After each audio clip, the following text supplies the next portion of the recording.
Nakaraan mga sangkay, binalita na ang China ay nanahimik na po dyan sa West Philippine Sea. Naku po, eto na naman mga sangkay, bigla na naman pong nakitaan ng isang kakulitan o wala sa ayos na galaw dyan sa West Philippine Sea. At tila maghahasik na naman ng lagim sa mga Pilipinong mangingisda.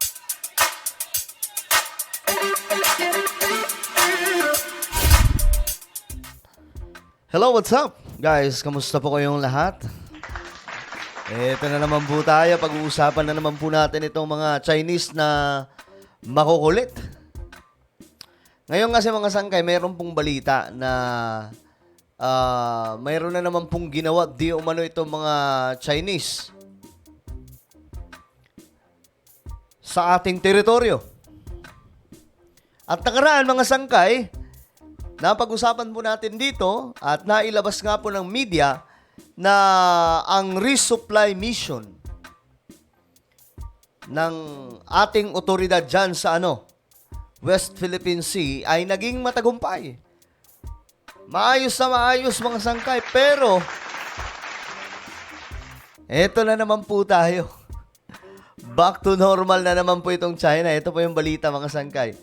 Barko ng PCG mahigit 40 times na binuntutan ng mga barko ng China. O, nakaraan mga sangkay, di ba nagkaroon ng maritime joint patrol ang Pilipinas kasama po ang Amerika. Okay, wala pong bumuntot, wala pong kahit na anong Chinese ang nakita.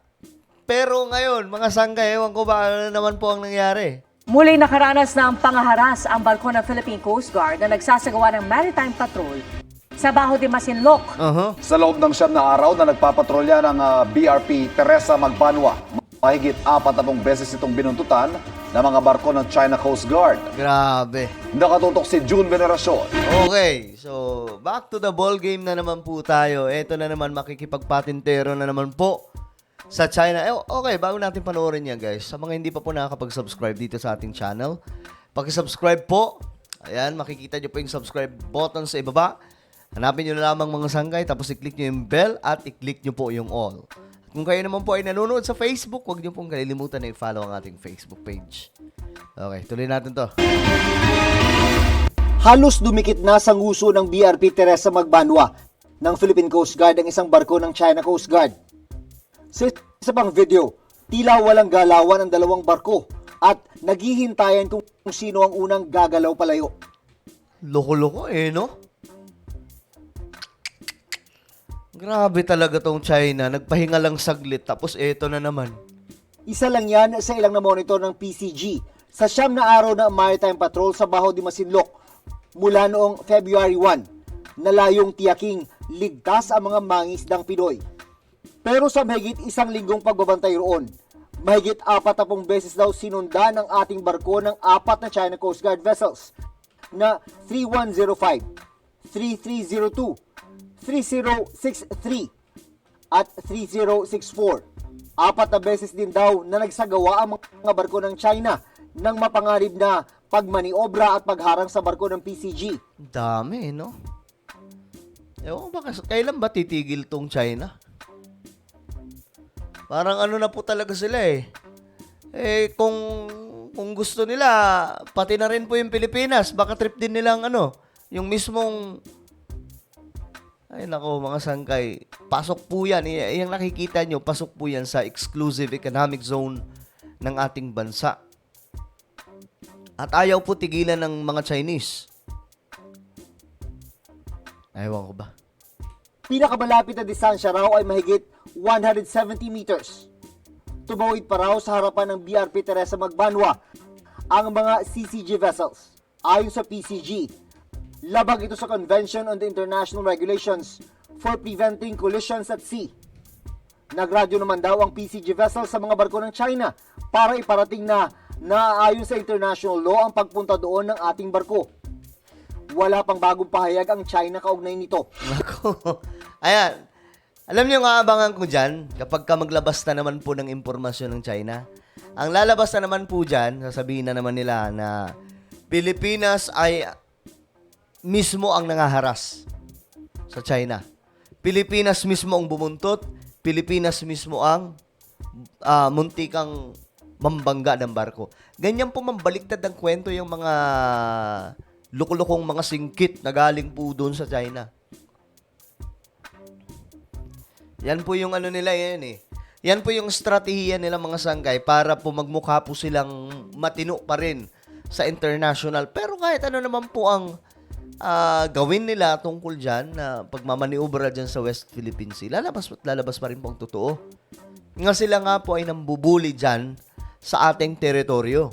Pero noong February 5, sinabi ng China na itinaboy umano nila ang isang PCG ship mula sa Baho de Masinloc. Pero giit ng National Security Council na hindi totoo ang sabi ng China. Di tulad ng naranasan ng PCG vessel sa Baho de Masinloc. Naging maayos naman ang huling RORE mission ng Pilipinas sa Ayungin Shoal. Bagamat may presensya rin ng mga barko ng China Coast Guard at Maritime Militia, wala namang dangerous maneuver na naganap. At sa halip, tila inescortan pa raw sila. Actually, malapit yung isang Coast Guard at isang Maritime Militia. Natunayan nga, nung palapit na yung ating resupply vessel, nagbaba siya ng dalawang rigid hull inflatable boats. Okay. Nas lumabay sa ating, hinatid nila sa loob. Tingin ng Philippine Navy, ang galaw na ito Naka-synchronize ito sa kanilang press statement pagkatapos. At sasabihin nila, pinayagan tayo at inescortan pa tayo. pero hindi pa rin daw dapat mag-relax ang Pilipinas kahit daw nagbago ang aksyon ng mga barko ng China. Nagbago sila nung huling RORE mission natin. Pero huwag natin kaligtaan yung kanilang character, yung kanilang long-term na plano, ay talagang sasakupin ang buong South China Sea na kung saan parte lamang ang West Philippine Sea. Wala pa rin pahayag ang China tungkol dito. Para sa GMA, Okay. So, based sa napanood po natin, medyo ang ano nila ngayon, may mga nakitang ganitong klaseng kalokohan, no? This year agad. Pero isa po sa nakita ng PCG, medyo lumambot ngayon ang mga pambubuli na ginagawa ng China. May mga pa-escort pa raw eh. Diba? So, ano ibig sabihin na ito, mga sangkay? Integrated News. Okay, ito naman. Ito, may report din. 8 barko daw ng China umaligid sa barko ng Philippine Coast Guard sa Panatag Shoal. Bago lang to, mga sangkay. Binuntutan at sinubukan pangharangin ng China ang Maritime Patrol ng Pilipinas sa may Panatag Shoal. Mas maraming barko rin ng China ang umaaligid sa ating teritoryo. Nasa Nako. frontline ng balitang yan, si Gio Robles. Kuha ang drone video. Ano ba talaga? Sabi ng isang report, medyo kalmado. Pero ngayon, mga sangkay, makikita rin po natin na may ginagawa itong China na hindi po talaga maganda. Na ito habang nagsasagawa ng Maritime Patrol ang BRP Teresa Magbanwa ng Philippine Coast Guard sa Baho de Masinloc nitong nakaraang linggo. Habang naglalayag, makikita sa video ang pagsulpot ng 2 barko ng Chinese Coast Guard. Pinalibutan, no? Binaggitnaan yung Philippine Coast Guard. Ang isa, tila hinarangan pa ang PCG vessel. February 1 nang i-deploy ang BRP Teresa Magbanwa para tiyakin ang kaligtasan ng mga mangingisdang Pilipino sa ating teritoryo at protektahan sila sa anumang panghaharas. Ayon sa PCG, sa 9 na araw na pagpapatrolya, 8 Chinese vessel ang namonitor nila. 4 dito ay Chinese Maritime Militia vessel. 4 naman ang Chinese Coast Guard vessel. Binuntutan daw ng mga ito ang BRP Teresa Magbanwa ng higit na 40 beses at nagsagawa pa umano ng dangerous at blocking maneuvers ng 4 na beses. Nako. Sa kabila niyan, professional daw na nakipag-ugnayan ng PCG sa mga Chinese vessel sa pamamagitan ng radio challenge. Dito iginiit ng PCG ang posisyon ng Pilipinas sa ating teritoryo alinsunod sa international law. Sa huli, matagumpay na naipamahagi ng PCG ang mga ayuda sa 100 Pilipinong mangingisda.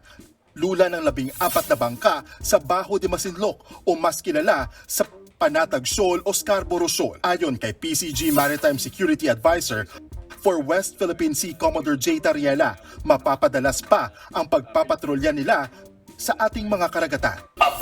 Dun sa harassment sa mga isla, we're going to Nakaraan mga sangkay, nakapaghatid pa po sila ng mga ayuda ng maayos eh. So ngayon, binubuntutan na naman po itong ating mga tropa dyan sa West Philippine Sea. Planetary Airport, no? With Bureau of Fisheries and Aquatic Resources, in maintaining our presence in Baho de Masinloc. Wala pang bagong pahayag dito ang China. Pero nitong Biyernes, sinabi ng People's Liberation Army ng China na mananatili raw silang naka-high-level alert at poprotektahan ang kanilang soberanya. Gayon din ang kanilang security at maritime rights and interests. Nitong Biyernes lang nang magsagawa ng joint maritime activity ang Pilipinas at Amerika.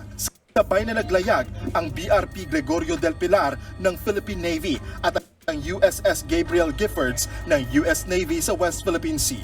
Layo nitong mas lalo pang mapahusay ang interoperability at kooperasyon ng dalawang bansa.